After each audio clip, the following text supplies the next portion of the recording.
Hi, good morning. Welcome to my channel, Kitchen Adventures. Bali, for this video, ipakita ko how to start DIY cyclone pins. So, from the beginning, gumawa ako ng stand. Yan, yan, stand. Ito yung roller bar. Very manual.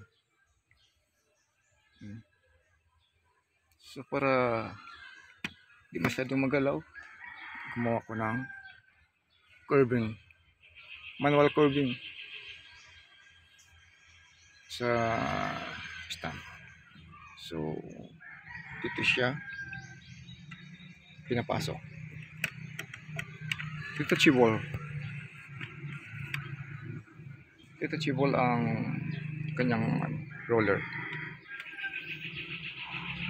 So, sa stand, siyempre tunggulan din sa mga resources. Yung mga dito lang sa paligid ng mga kahoy.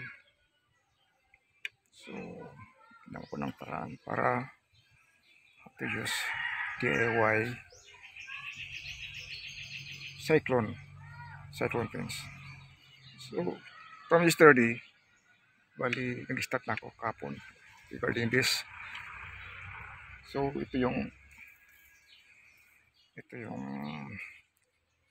nangyari ko. Bali, ito na yung second pins. Kulang pa siya. Pero at least na nakapag-start ako ng cyclone pins. Using a tie wire. For now, it's Sunday, so there's no store hardware. So,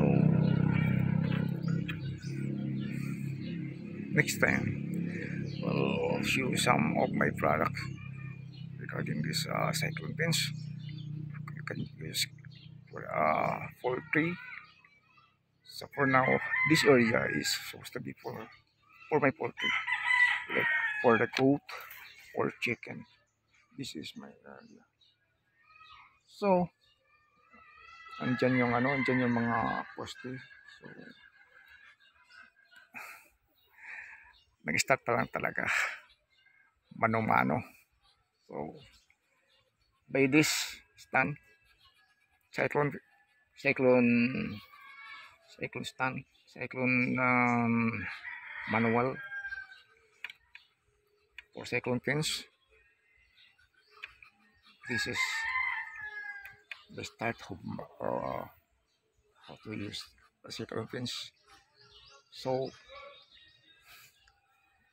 this area is of my portion. So I'm here as a shop for to have my cyclone pins product. So hoping once na makarating yung gamit ko from Manila, will be start nice better products. So thank you for watching my channel, Kitchen Adventures. So bye for now. Subscribe. Don't forget to subscribe to my channel. More information is very important to everyone, So kahit paunti-unti, pahinihinay basta na ay nahuman. Bye.